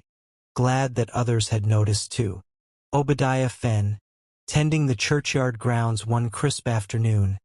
raking the last of the fallen leaves into careful piles, mentioned to Margaret,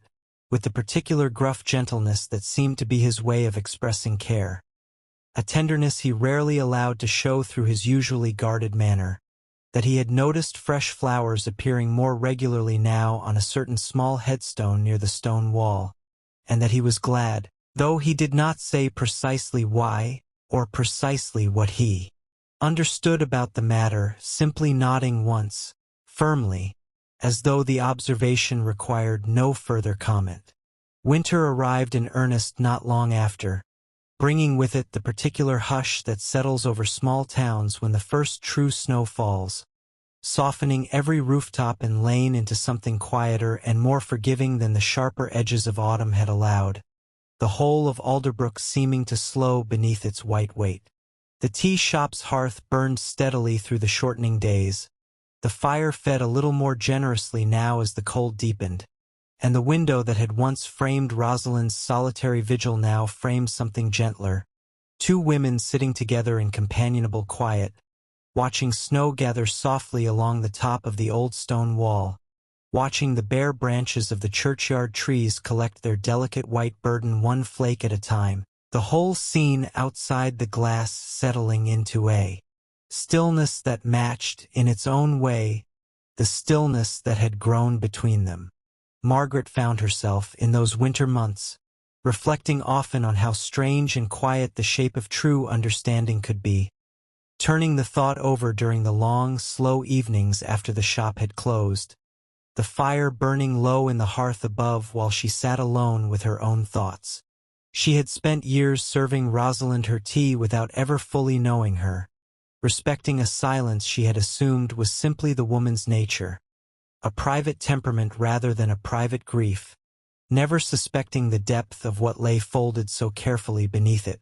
And yet she came to realize that very carefulness, that willingness to let Rosalind's privacy remain intact rather than pressing for explanations she had not been ready to give, had been its own kind of gift, one that had allowed trust to grow slowly enough and safely enough that Rosalind could eventually choose, in her own time, on her own terms, to set the burden down. There is a particular kind of kindness, Margaret thought one evening, closing up the shop alone after Rosalind and the last of the day's customers had gone, the last embers glowing faintly in the darkened hearth, that asks nothing in return, that simply keeps a seat warm, keeps a blend ready,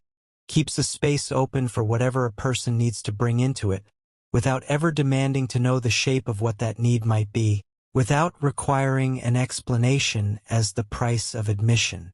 She had not set out, all those years ago, to offer Rosalind anything more than a cup of tea, had never imagined, standing at the counter that first ordinary Friday, blending an unfamiliar request with careful attention, that the exchange would come to mean what it eventually meant. And yet the shop itself, and the quiet rhythm it had allowed to grow undisturbed, had become something far larger than that, a small, steady anchor point in a grief that might otherwise have had nowhere at all to rest, nowhere safe enough to finally be set down. As the winter deepened, the snow settling ever thicker along the lane and against the shop's small windows, Lucy took to joining Margaret and Rosalind at the window on occasion herself, drawn in gently by the warmth that had settled over their shared Friday hour, though she never asked directly about the fuller story behind it, sensing instinctively that the details belonged to Rosalind alone to share, and only as much as she chose. She seemed to understand, in her own quietly perceptive way, that something precious and fragile had been entrusted to the shop's keeping, something to be handled with the same careful attention Margaret gave to her most delicate blends. And she moved around the edges of their quiet Friday ritual with a new gentleness, refilling cups without being asked, keeping other customers from lingering too long near the window on those particular afternoons.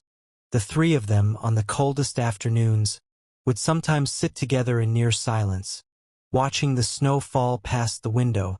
the fire crackling low and steady behind them, needing no words at all to fill the comfortable quiet between them,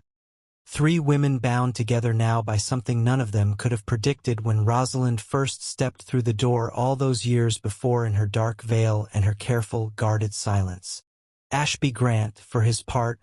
never learned the fuller story, never asked, content to let whatever had shifted in the shop's Friday rhythm remain unspoken, though Margaret suspected, from certain small kindnesses he continued to offer without explanation,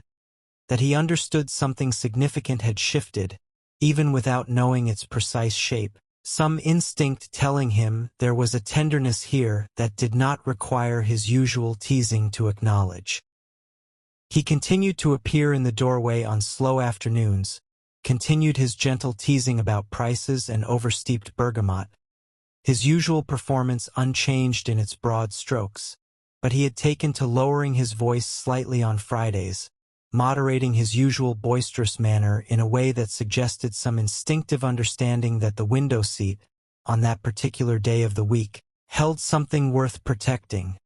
something his usual noise might disturb if he were not careful. As the first anniversary of their shared understanding approached, marking a full year since the Friday Rosalind had finally spoken the truth of her grief aloud, the days growing longer again as winter began its slow retreat,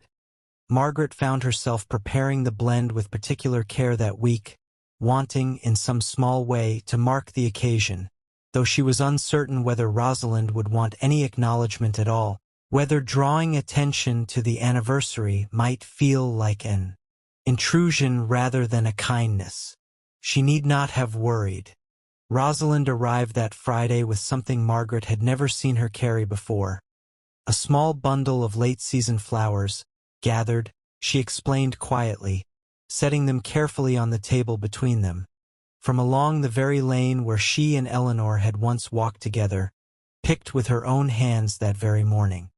She told Margaret that she intended to lay them at the churchyard wall after their tea, and asked, with the same shy hesitance she had shown when first inviting Margaret to join her at the window, a vulnerability that still surprised Margaret each time it surfaced, whether Margaret might walk with her, whether she would be willing to stand beside her for this particular errand. Margaret agreed without hesitation, setting aside the small stack of tasks she had been planning for the afternoon without a second thought, and the two women, when their tea was finished, walked together out into the cold, bright afternoon,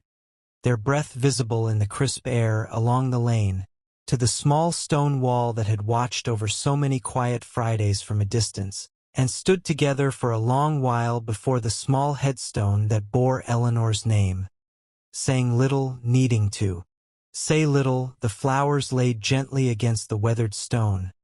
the winter light falling softly across both of them, catching the frost still clinging to the grass at their feet. It was, Margaret thought, standing there in the cold afternoon air, her hands tucked into her sleeves against the chill,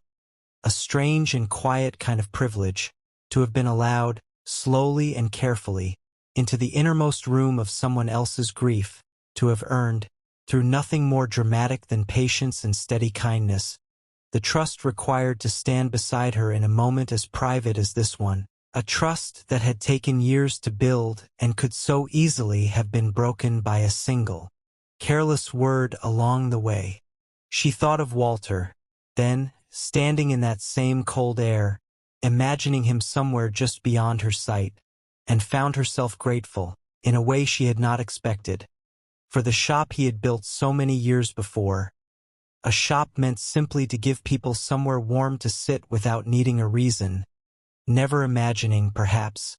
quite how deeply that simple gift might one day be needed, how far its quiet warmth might reach into a stranger's private sorrow. In the months that followed Rosalind's confession, as the shop settled into its new and gentler rhythm, Margaret found that the passage of the seasons themselves seemed to take on a different quality, each one arriving now not simply as whether to be endured or enjoyed, but as a marker of how far the two women had come together since that fourth Friday when Rosalind had finally broken her long silence. The first true warmth of spring arrived slowly, as it always did in that part of the country, the frost retreating a little further from the lane each morning,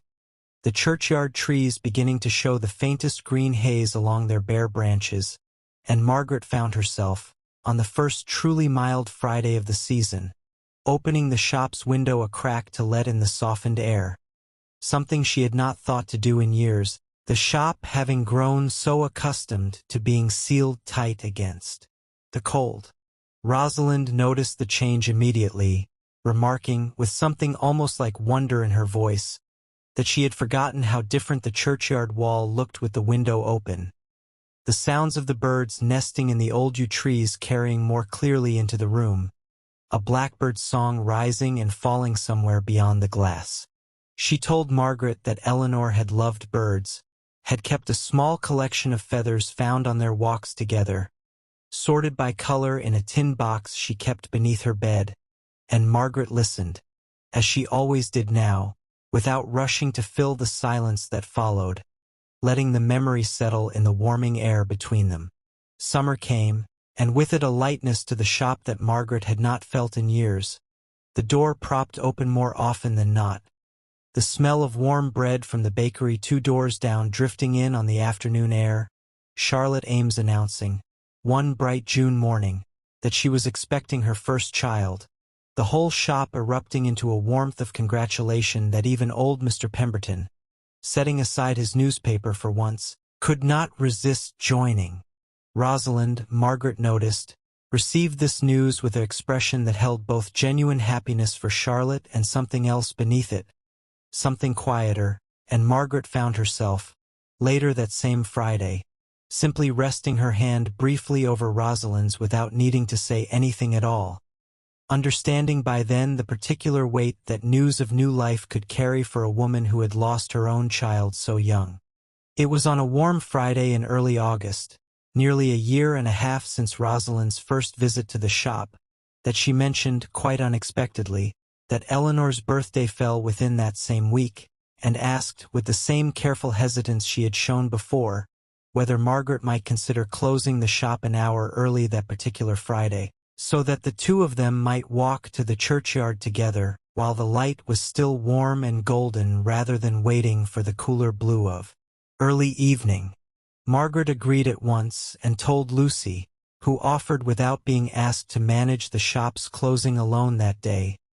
understanding, by now, the particular significance the request carried. They walked together that afternoon along the lane, the hedgerows thick with late summer growth, the churchyard grass grown tall and soft around the older stones, and stood together before Eleanor's small headstone for longer than they had on the anniversary before,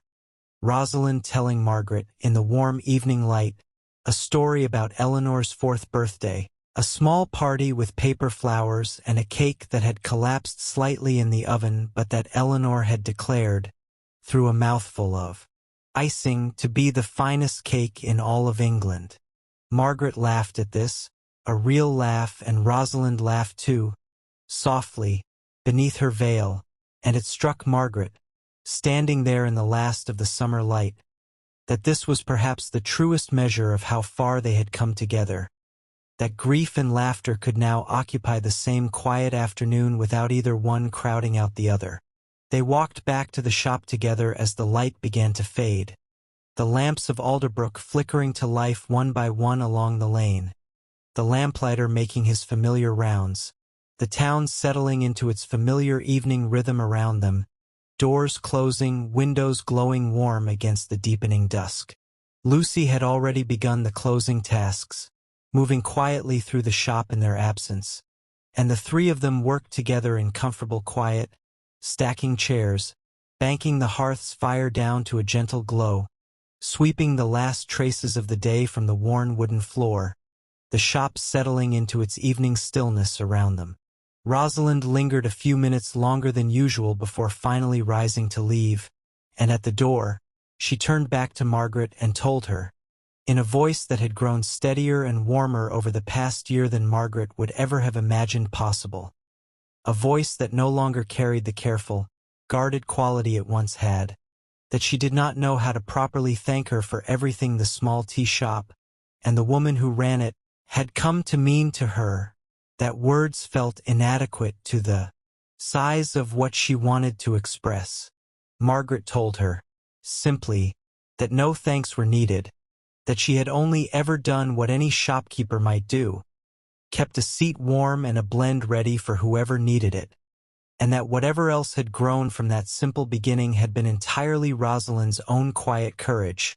in finally choosing to let someone else stand beside her. A courage Margaret admired more than she knew how to say herself. Rosalind smiled then, faintly, beneath her veil, though Margaret could see it clearly enough in the particular softening around her eyes, a warmth that had become familiar to her now, and stepped out into the cold evening, her steps, as Mrs. Winslow had noticed, a little lighter now than they had once been, moving off down the lane toward her small cottage, the last light of the day fading gently behind her, her figure growing smaller against the darkening lane until it disappeared entirely from view. Margaret stood in the doorway a moment longer, watching her go, the cold air settling against her face, before finally turning to help Lucy finish the last of the closing tasks. The shop settled, as it always did each evening, into its particular stillness, the hearth's last embers glowing softly in the dimming light, the worn counter and the old window seat both holding, in their quiet way, the accumulated weight of every small human moment that had passed through them over the years, every quiet Friday, every shared silence, every small offered memory. Somewhere beyond the window, snow continued to fall softly over the churchyard wall, over the small stone that bore a child's name, over the whole quiet town of Alderbrook, settling the world gently into the deep hush of a winter's night, the last lamps along the lane flickering steadily against the dark. It was in the second winter of their friendship, nearly 2 years after Rosalind's first visit to the shop, that a letter arrived for her, delivered not through the ordinary post but carried by a traveler passing through Alderbrook who had been asked, by a man some counties away, to see it placed directly into her hands. Rosalind read it at the window seat, her hands trembling slightly as she unfolded the pages, and Margaret, sensing the moment required privacy rather than company, busied herself at the far end of the counter, giving Rosalind the room to read without an audience. When Rosalind finally looked up, her eyes were wet beneath the veil, though her voice, when she spoke, was steady. The letter was from her husband. He had written, after all these years of silence, to tell her that he had remarried in his distant county, that he hoped she would not think ill of him for it, and that he had never stopped thinking of Eleanor, that he kept, still, a small drawing the child had once made for him, tucked inside his coat pocket where he could touch it when the memory grew too heavy to carry alone. He wrote that he understood now, better than he had at the time, why Rosalind had been unable to leave Alderbrook, and that he no longer resented her for staying, only wished he had found the strength to understand it sooner, before so many years had passed between them in silence. Rosalind told Margaret, folding the letter carefully back into its envelope, that she did not feel anger reading it, only a kind of quiet relief, as though some old debt between herself and her husband had finally, after all this time, been settled, not through reunion but through a simple, honest accounting of what each of them had lost and how each of them had carried it. She said she intended to write back, briefly, to wish him well and perhaps, in time, to tell him about the small tea shop and the window seat and the friendship she had found there, though she was in no hurry, she said, smiling faintly, to rush any part of it. Lucy, who by then had grown from the sharp-edged 17-year-old who first swept the shop's floors into a young woman nearing her own independence, found herself, in those months, reflecting often on what she had learned simply by watching Margaret and Rosalind together, by observing the slow, patient way trust could be built between two people willing to sit quietly with each other's sorrow rather than rushing to fix or explain it away. She had begun, by then, walking out on quiet evenings with a young cooper's apprentice named Samuel, a courtship conducted with the same careful, unhurried pace that seemed to have settled over the whole shop in those years, and she told Margaret, one evening while closing up together, that she hoped, whatever her own life eventually became, she might carry forward some of what she had learned watching the window seat welcome its careful, quiet visitor week after week, learning to keep a place open for someone without ever demanding they explain themselves before they were ready. Margaret, for her part, found that her own understanding of grief had shifted considerably over those 2 years, had grown gentler and less afraid, less inclined to treat sorrow as something to be managed quickly and set aside. She thought, often, of Walter, and found that she could now hold his memory alongside the ordinary business of her days with something closer to ease than the raw ache she had carried in the early years after his passing. Understanding, in a way she had not fully grasped before, that grief did not need to be resolved to be lived alongside, that it could simply become part of the quiet architecture of a life, present without being crushing, remembered without needing to be escaped. The second winter passed much as the first had, though with a settled warmth to it now that the first winter had lacked. The 3 women, Margaret and Lucy and Rosalind,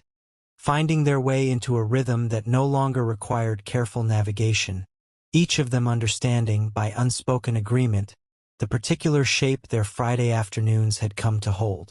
The snow fell again over the churchyard wall, over the small stone that bore Eleanor's name, over the whole of Alderbrook settling into its familiar winter hush, and Margaret, watching it fall from behind her counter one quiet evening, thought that there was a particular kind of grace in how a life could reshape itself around loss, not by forgetting what had been lost, but by making room for it, gently, patiently, the way a shop makes room each Friday, for a woman who has finally, after so many years, learned she does not have to carry her sorrow entirely alone. It is a strange and gentle truth that the smallest of rituals, a cup of tea, a familiar seat, a coin wrapped carefully in paper, can come to hold within them entire private worlds of sorrow and love, carried quietly by people we may think we know well, and yet barely know at all, worlds that remain invisible until someone cares enough, and is patient enough, to notice the small signs that something more lies beneath the surface. Margaret would think of this often, in the years that followed, whenever a new customer settled into a seat with a particular kind of careful stillness, some private weight visible only to someone willing to look closely enough to see it, and she would find herself each time offering the same small and steady kindness she had once offered Rosalind, without needing to know the shape of what that stranger carried, only understanding that everyone, in their own time and their own way, deserves somewhere warm to sit and someone willing to keep the tea ready for as long as it takes. Charlotte Ames's child, when he was born the following spring, a healthy boy she and her husband named Thomas, became, in his own small way, another quiet thread woven into the shop's changing life. Charlotte began bringing him along on her visits once he was old enough to be carried comfortably, settling him in a basket near the hearth while she took her usual seat, and Margaret noticed that Rosalind, rather than shying away from the child's presence as Margaret had half expected given all she now understood of Rosalind's loss, seemed instead to welcome it, asking, on more than one occasion, whether she might hold him for a few minutes while Charlotte finished her tea. It struck Margaret, watching Rosalind cradle the sleeping infant with a tenderness that seemed to draw on some well of feeling she had kept carefully sealed for years, that this too was part of the slow healing the window seat had come to represent, not an erasure of what had been lost, but a gradual willingness to let new life back into a heart that had spent so long guarding itself against further hurt. Rosalind never said as much directly, but Margaret noticed that she began, in small ways, to soften further in the months that followed, her visits sometimes stretching a little longer, her conversation, when she chose to offer it, ranging occasionally beyond Eleanor and into smaller, lighter matters, the weather, a book she had been reading, a recipe she had heard described at the market and wished to try. Ashby Grant, for his part, continued his gentle, wordless kindnesses through those years, And it was Lucy who eventually pointed out to Margaret, with the particular sharp observation she had never entirely lost even as she grew older and gentler in other ways, that Ashby's visits to the shop had grown noticeably more frequent since Rosalind's confession, and that his teasing, once aimed squarely and only at Margaret's prices, had softened considerably, taking on a warmth that seemed aimed less at provoking an argument and more at simply being present in a room he had, perhaps without fully realizing it himself, come to think of as something closer to a second home than a rival's shop to be needled. Margaret found herself smiling at this observation more than she let on, filing it away as a private amusement rather than something to be remarked upon aloud, understanding that whatever quiet affection had begun to grow in Ashby's teasing visits was his own to name in his own time, exactly as Rosalind's grief had been hers to share only when she was ready. It seemed to Margaret, reflecting on it during the long, quiet hours of shopkeeping that made up so much of her days, that this was simply the nature of Alderbrook itself, a town small enough that its people's lives inevitably wove together, thread by careful thread, whether through shared sorrow or shared tea or the simple, accumulating warmth of showing up, faithfully, for one another week after week, for as long as it took. The lamps of Alderbrook glowed softly through the falling snow that night, one by one going dark as the town settled into sleep, the tea shop's own light among the last to fade, its glow lingering in the window a while longer than the others along the lane. Margaret climbed the narrow stairs to her rooms above, the worn coin, still wrapped in its careful square of paper, resting quietly on the small table beside her bed, a reminder, gentle and constant, of how much can be carried, and how much can finally be set down, when two people find themselves willing to sit together in patient, unhurried silence, waiting for whatever needs to be said to find, at last, its own quiet time to be spoken. Outside, the snow continued to fall, soft and unhurried, settling over the whole of Alderbrook, over the churchyard wall, over the small stone shop that had, for so many years, kept its window seat warm and waiting, exactly as it always would. Thank you for listening. Rest well.